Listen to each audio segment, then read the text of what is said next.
Welcome back to the Dershow. On Monday, I talked about what happened at Stanford Law School, where students silenced a federal judge, and the dean of diversity basically sided with the students, saying that we shouldn't have people like that judge speaking to law school students because it may hurt their feelings. Well, if you thought that was the end of it, it's just the beginning, and I'll explain why.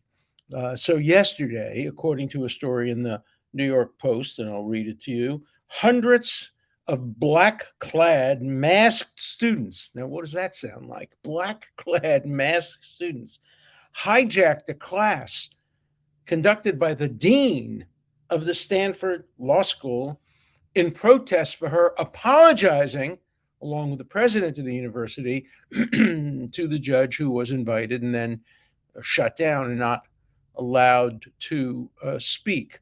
Um, Students were threatened with violence. Um, um, some students, quote, had received physical threats and intimidation. Their names were released. The students who were invited, the dean. Um, I'll continue from another story. The student activists appeared unchastened. They slammed Stanford for throwing, quote, its capable and compassionate administrators, namely the dean of diversity, under the bus, according to an email sent to a mailing list for the Stanford chapter of the National Lawyers Guild. Now, you can hear more about the National Lawyers Guild, things you don't know, in this podcast.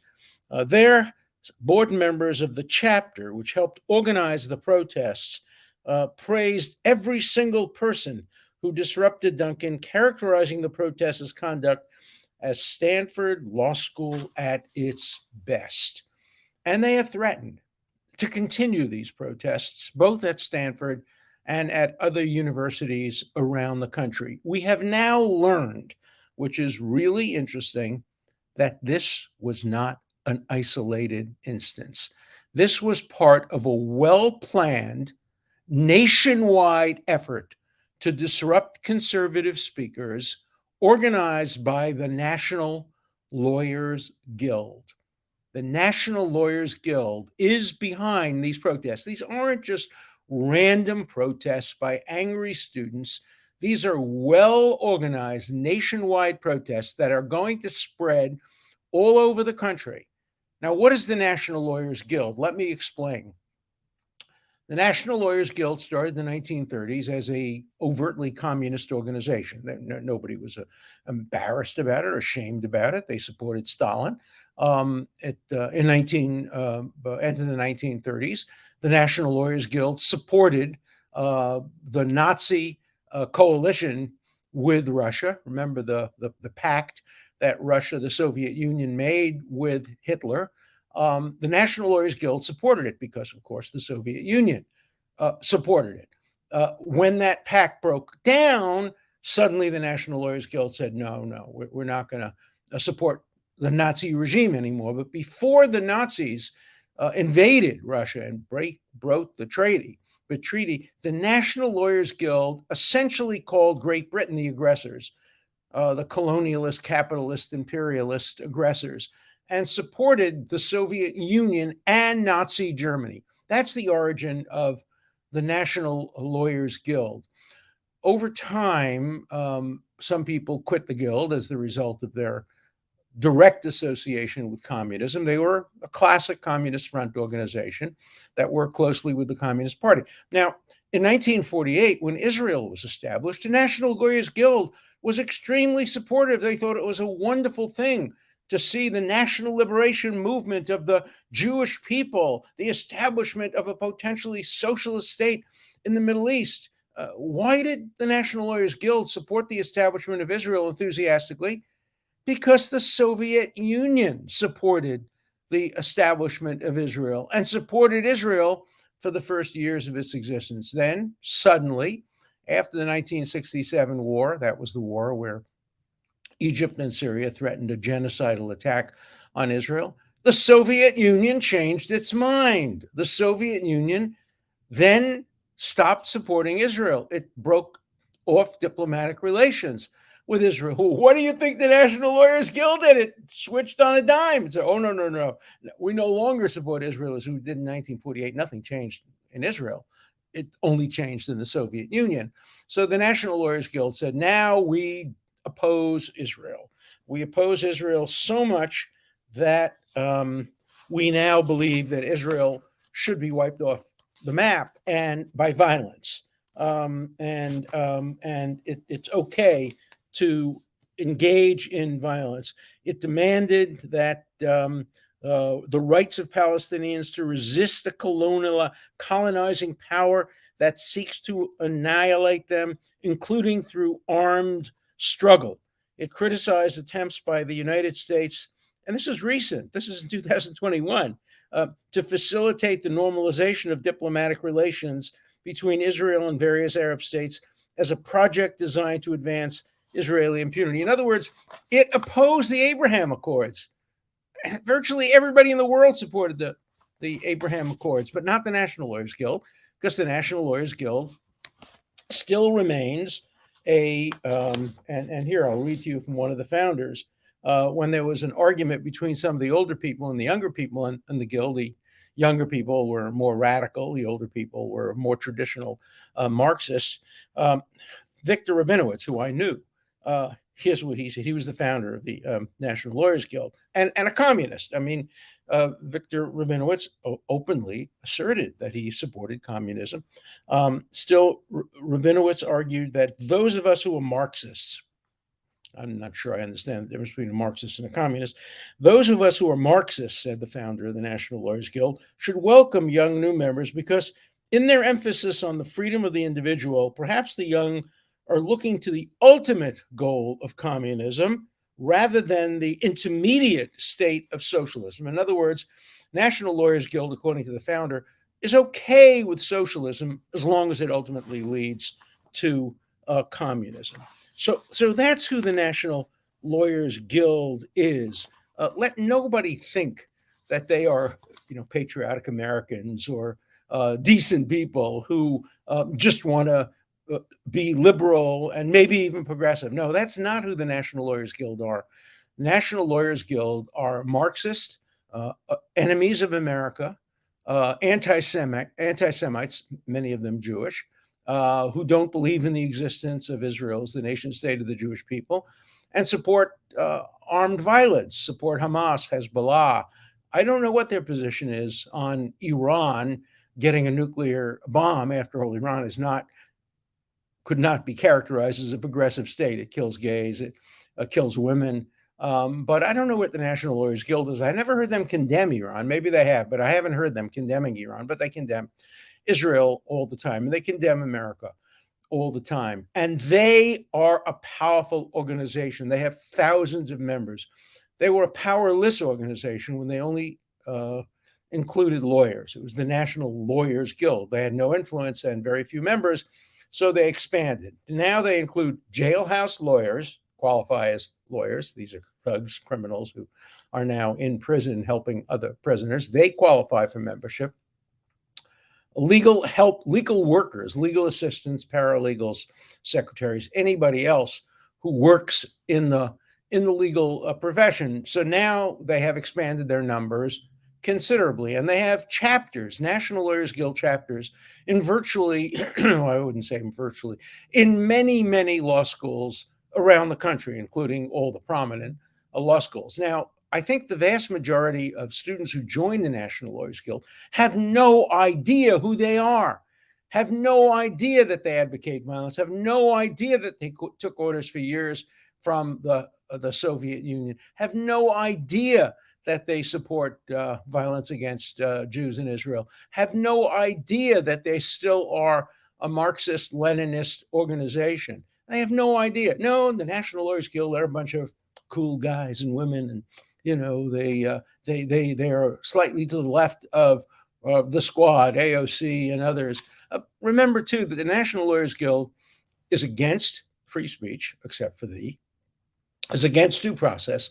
When I was teaching at Harvard, the National Lawyers Guild branch in Boston issued an edict that nobody can defend a person accused of rape, even if they're innocent, not the National Lawyers Guild. Then they changed their mind when a black person was charged with rape. Oh, if he's black, then you can defend him, even if he's guilty. But if he's white and innocent, the National Lawyers Guild said, you can't defend him. So let there be no mistake about what the National Lawyers Guild is. They are not a civil liberties organization. They are not a civil rights organization. They are a Marxist-Leninist organization that sees as its goal the end of imperialism, the end of capitalism, if possible, the end of America, the end of Israel, and it is what's organizing these protests. And so these are not just incidental, accidental protests. These are not sporadic, episodic, spontaneous displays of concern about a judge. These are well organized, well thought through, and they're working. They're attracting students, with a few exceptions. Thankfully, the dean of Stanford, the president of Stanford, had the courage at least to stand up against them. Most faculty members are absolutely frightened of them. As I've said over and over again, in 60 years of academic life, from the time I started in law school, I have never met a less courageous group of people than tenured professors. Tenure does not work. Tenure is supposed to embolden people to express their personal views. That's not what happens. Professors with tenure are scared of the students. Administrators are scared of the professors and the students, and the students are scared of nobody because nobody holds them accountable. They become radicals. They become members of the National Lawyers Guild. They become disruptive. Then they put on a suit and a tie. They go to apply to law firms. They pretend they're, ordinary liberals, or maybe progressives. They don't put National Lawyers Guild on their resumes, and they certainly don't tell their potential employers, oh, by the way, we're the ones who conducted these violent demonstrations. We're the ones who called a federal judge scum. We're the ones who asked a question saying,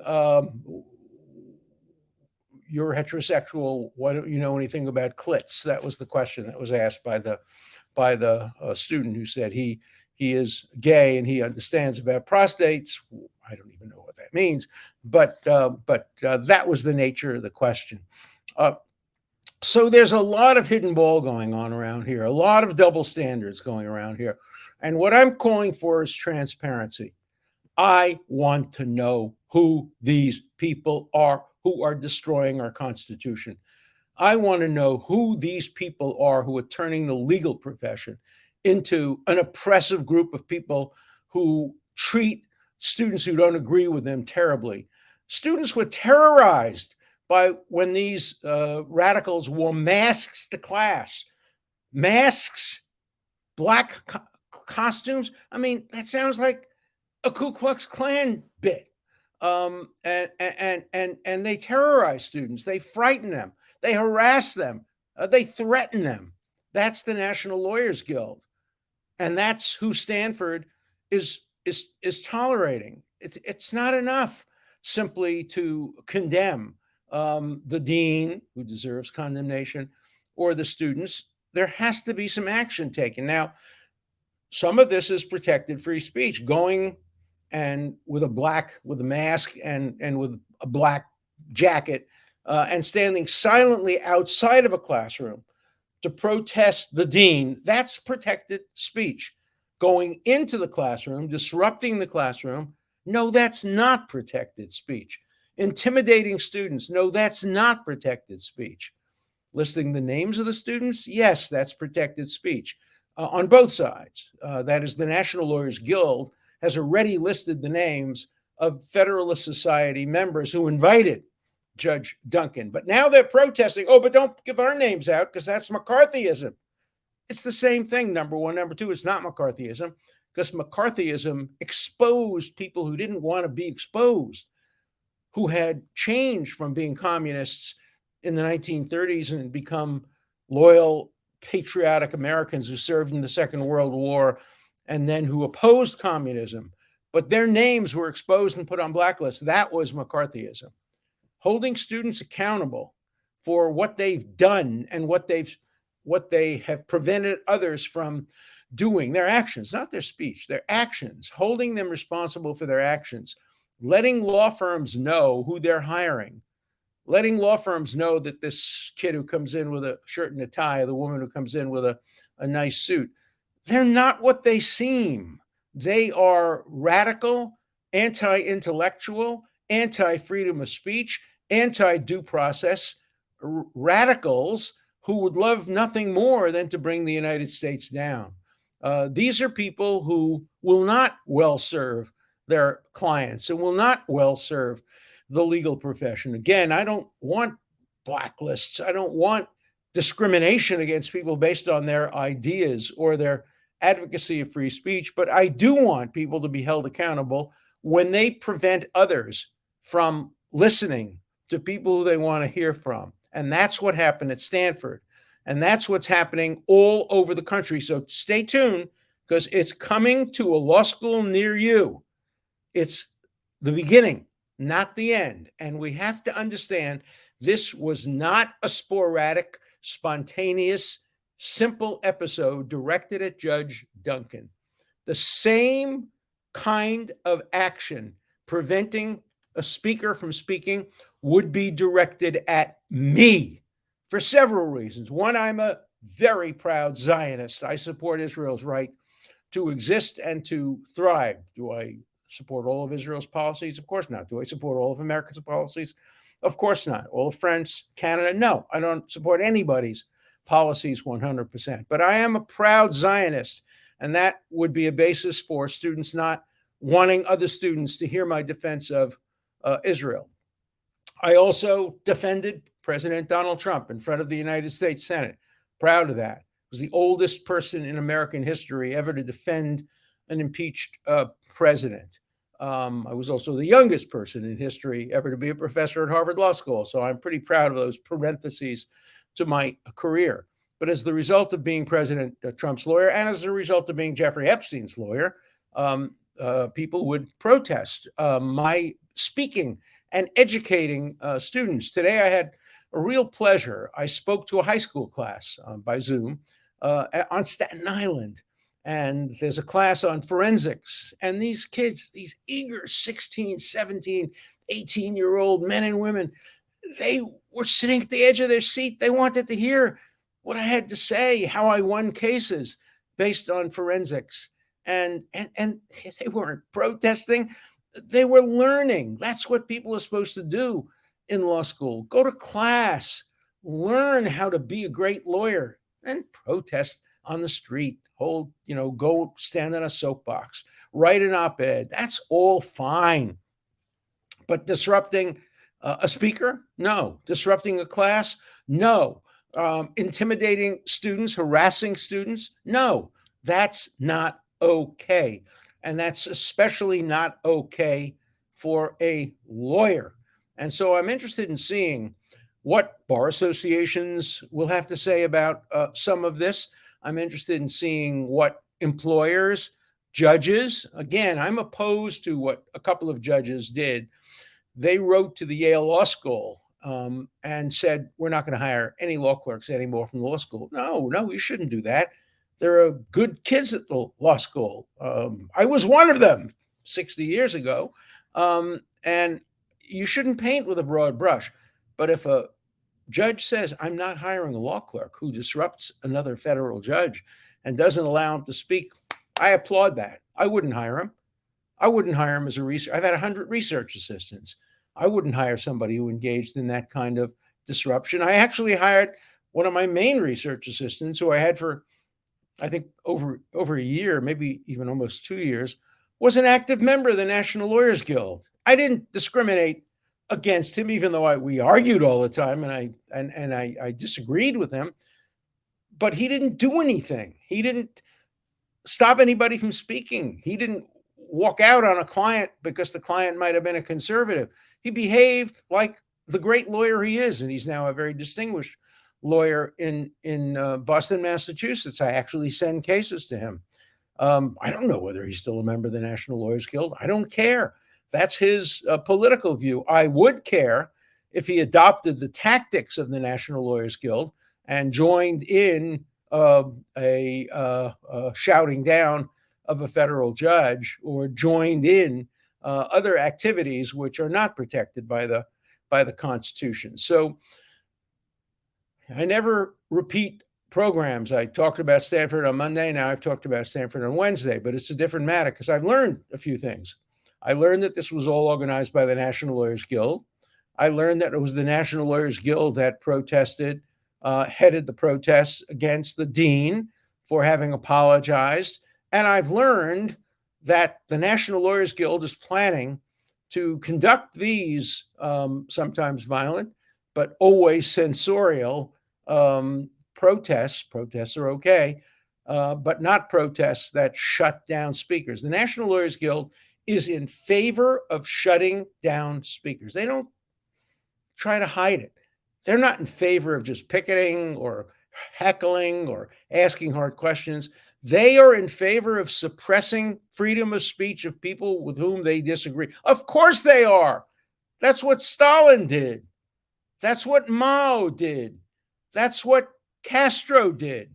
The National Lawyers Guild supported all of them, supported Mao, supported Cuba, Castro, and supported Stalin, and supported Lenin, and considered itself now a Marxist-Leninist organization. So learn the truth and evaluate the people and understand that this is not something that's going to stop at Stanford, that's going to stop at Yale, that's going to stop at the University of Pennsylvania, that's going to stop at Georgetown.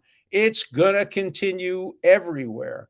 And again, I wonder whether even I, who am a liberal Democrat, who support many of the goals of fair taxation and healthcare and the environment that are shared by members of the National Lawyers Guild, whether I would be permitted to make I don't care about interruptions. I've been interrupted plenty of times. At the University of California some years ago, there was a shouting. They tried to shout me down, and the police came and arrested the people who shouted me down.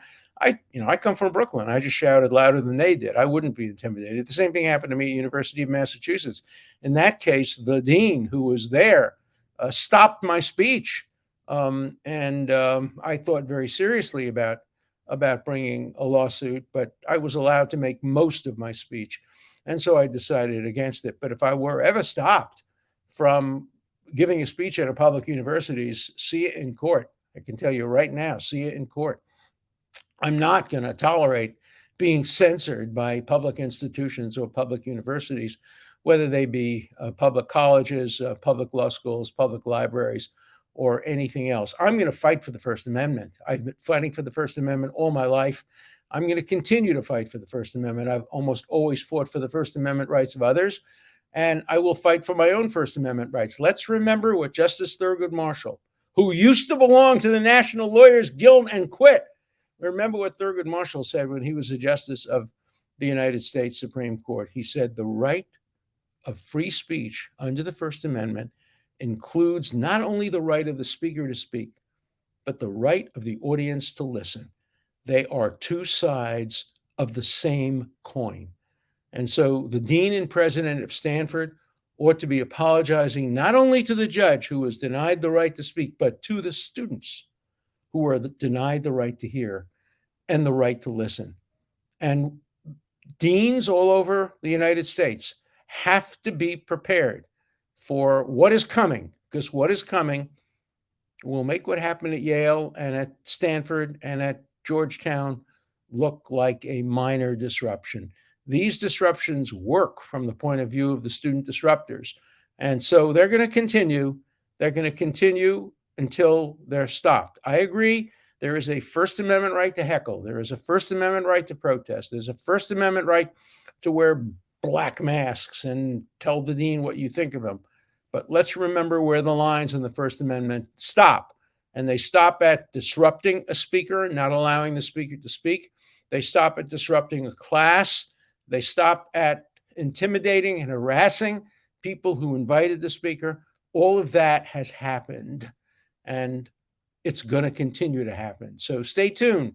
And this is going to be your central location for where I'm going to report on these developments, because I have to tell you, I am the world's leading expert on that issue. Why am I the world's leading expert? I taught for 50 years at Harvard, so I know universities. I've devoted my life to defending the First Amendment. I support protests. I supported protesters during the Vietnam War. There was no one who has more experience in this area than I do, and probably very few people who have as much passion about this as I do, and very few who are as neutral about this. It doesn't matter to me whether it's the right or the left, the Democrats or Republicans who are doing the disruption. I don't care about that. I care about the process of free speech, the process of academic freedom, the process of open-mindedness, and the process of neutral approaches to these fundamental freedoms. So you're going to hear a lot more about this as time goes on, because I do not believe it will have stopped at Stanford or any of the other places where it has occurred. Before we get to the letters, let me remind you once more, the new book out. Publication day is tomorrow. I'll be on Megyn Kelly's podcast. The name of the book is Get Trump, and it's all about the threat of civil liberties. And these two issues come together because the same kind of people that are prepared to sacrifice the Constitution to get Trump are the same kind of people who are prepared to sacrifice the freedom to speak and the freedom to listen in order to get conservatives. And, you know, I don't agree with a lot of what the conservatives have to say. I just agree with their right to say it. I don't agree with a lot of what President Trump has said and done, but I surely defend his right not to be targeted and singled out for selective prosecution, which is what the Get Trump mentality does. To get Trump, get the book, Get Trump, read it. In fact, my first letter is, just received your book, Get Trump. Love it so far. Great perspective. Thank you. Thank you, Mother. No. That was just somebody named Tony Ferrandino 17 hours ago. So thank you. Some more letters. Okay. Institutions of higher learning, including law schools, are not interested in diversity of thought or one's arguments and reasoning. There is interest only in one's politics, one's political objectives, and identity. We're in a new dark age with the American Academy at its center. Keep fighting the good fight, Professor, you always have, but we're living in a Kafkaesque nightmare with no end in sight. Well, I hope there is going to be an end in sight. I hope the pendulum will swing away from this repressive, progressive analysis to a more reasonable analysis. Again, I identify as a liberal centrist, and I strongly support conservative centrists as well. What I reject are the extremists on both sides. Professor Dershow is a modern day freedom fighter. We hope someday that will hold the future. Will someone take the reins if any form of jurist has any hope or survival? Look, I'm not ready to give up the reins yet. I'm still fighting the good fight. I'm still in there battling. But I hope there are young people who are prepared to do in years to come what I've done for so many years, and will hope to continue to come. Love your point about promoting intellectual diversity. Remember, I propose that Stanford, now every school, should appoint a dean for intellectual diversity, a dean for free speech, a dean of tolerance. Okay. We talked about whether the word they is an appropriate word. I say I use it to describe somebody who doesn't want to be called him or her. So here's a response. They is no more plural than you. And while the singular is less common, it has been in use in years for centuries in English. There is no grammar distortion there. The real crime is the singular y'all. Well, my wife comes from Charleston, so y'all is very familiar to me. In Brooklyn, we had a different word. Hey, use guys. So is use singular or plural? Look, idiom permits anything. Language is flexible and fluid, and let's not become prisoners of language use, guys, okay? Okay. Professor, with all due respect, your liberal views and policy beliefs paved the way for what we have today. What have you learned from all this? Perhaps you have reconsidered your liberal beliefs. Absolutely not. There is nothing more different than what happened at Stanford than liberalism. Liberalism is open mindedness, liberalism is a willingness to hear all sides of an issue. Liberalism is not punishing people for their points of view. Liberalism is free speech. Liberalism is due process. Liberalism is exactly the opposite of what we're hearing from the extreme left and from the extreme right. So 3 cheers for liberalism, 2 cheers for conservatism. I'm a liberal, not a conservative, but I admire conservatives as long as they support, and they do for the most part, free speech, due process, and tolerance. See you next week.